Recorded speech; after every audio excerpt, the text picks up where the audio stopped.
البدع والأهواء، أهل البدع العقائدية وأهل البدع السياسية. نقول بيننا وبينكم السلف، بيننا وبينكم الكتب، كان فيقول البدع بيننا وبينكم الجنائز. Assalamualaikum warahmatullahi wabarakatuh. Untuk masalah belalang itu ma'ruf ya, insyaallah berdasarkan hadis muttafaqun alaih dari Abdullah bin Abi Aufa radhiyallahu anhuma. Beliau mengatakan ghazawtu ma'a Rasulillah sallallahu alaihi wasallam sab'a ghazawat na'kulu jarat wa fi riwayah ma na'kulu illal jarat.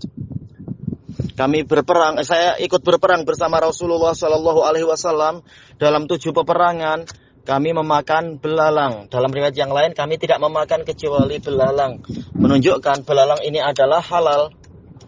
Disepakati kehalalannya sebagaimana dinukilkan oleh Imam Nawawi rahimahullah, disebutkan oleh Fadilatul Syekh Abdullah Al-Bassam rahimahullah di dalam kitab beliau Taisirul Alam. Dan juga berdasarkan hadis yang diriwayatkan oleh Imam Ahmad, Abu Dawud dan lain-lain, kalau tak salah juga An-Nasai dan sebagainya, dari Ibni Umar radhiyallahu anhuma bahwasanya Rasulullah sallallahu alaihi wasallam mengatakan uhilat lana maitatan wa daman, dihalalkan untuk kita 2 bangkai dan 2 darah. Amal maitatan fasamaku wal jarat, adapun 2 bangkai adalah ikan dan belalang. Wa ammad daman fadamu wat tohal, adapun darah maka dia adalah al-kabidu wat tohal, yaitu hati atau jantung, ya hati, wat tohal yaitu limpa. Hanya saja sebenarnya hadis ini dhaif kalau marfu' ke Rasulullah sallallahu alaihi wasallam, karena ada Abdurrahman bin Zaid bin Aslam kalau tidak salah, dan dia itu dhaif. Tetapi telah sahih dari jalur yang lain, sahihun mauqufun ala Ibni Umar. Ibnu Umar mengatakan uhillat lana dan seterusnya, dan ini lahu hukmul marfu', karena tidak mungkin Ibnu Umar mengatakan dihalalkan untuk kita kecuali adalah yaitu apa, dengan pola seperti ini adalah Rasulullah lah yang menghalalkan, fa'ilnya sebenarnya adalah Rasulullah, maka memiliki hukum marfu'. Berdasarkan inilah maka belalang itu menjadi halal. Kemudian kalau ditanyakan apakah ini juga dikiaskan kepada, yaitu apakah ini menjadi sumber pengkiasan untuk serangga-serangga yang lain, jumhur ulama mengkiaskan ke situ wallahu a'lam, yaitu kenapa sampai ikan dengan belalang itu halal walaupun dia bangkai, apa rahasianya? Thayyib, zahirnya rahasianya adalah pada jenis darah yang Allah Ta'ala haramkan, yaitu darah yang mengalir. Allah Ta'ala mengatakan audaman masfuhan, yaitu qul la ajidu fima uhiya ilayya muharraman ala ta'imi yata'amuhu illa ayyakuna maitatan audaman masfuha. Katakan wahai Rasulullah, saya tidak mendapati apa yang diharamkan di dalam perkara yang diwahyukan kepada saya untuk orang yang memakannya kecuali dia itu bangkai atau darah yang mengalir dan seterusnya. Thayyib. Jadi darah yang mengalir itulah yang menyebabkan yaitu yang menyebabkan kenajisan menurut jumhur ulama.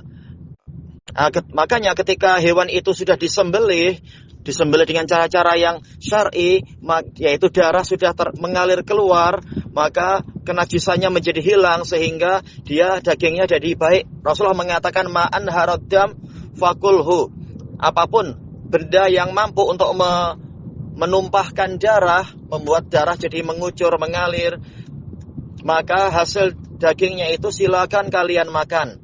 Kemudian Nabi menyebutkan perkecualian yang ma'ruf itu, yaitu illal azm wasin, kecuali tulang dan gigi.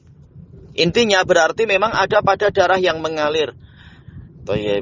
Berarti ketika darah yang mengalir sudah habis, maka daging itu jadi baik untuk dimakan dari sudut pandang ini. Kecuali yang Allah perkecualikan, yaitu jenisnya memang jenis yang haram seperti khinjir misalkan.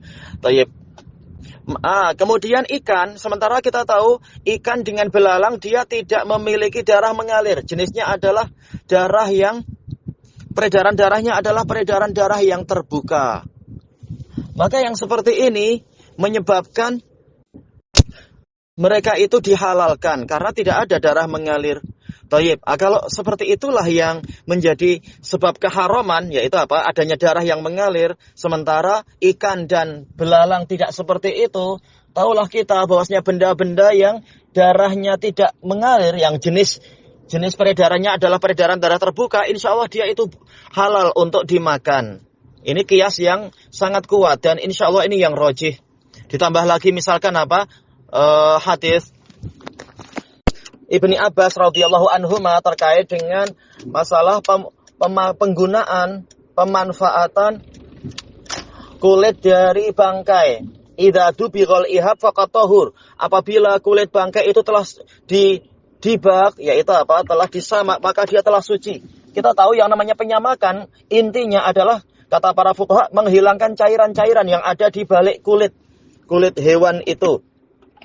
Ini menunjukkan memang yang menyebabkan dia najis memang cairan-cairan itu. Tatkala cairannya sudah dihilangkan, maka dia menjadi suci. Berarti hewan-hewan yang peredaran darahnya itu terbuka, baik itu ikan ataupun belalang atau yang sejenis itu, jenis-jenis macam itu, maka dia boleh untuk dimakan bangkainya itu. Ini kias yang kuat sekali dan ini insya Allah yang rojih. Maka yang selain belalang itu boleh untuk dimakan.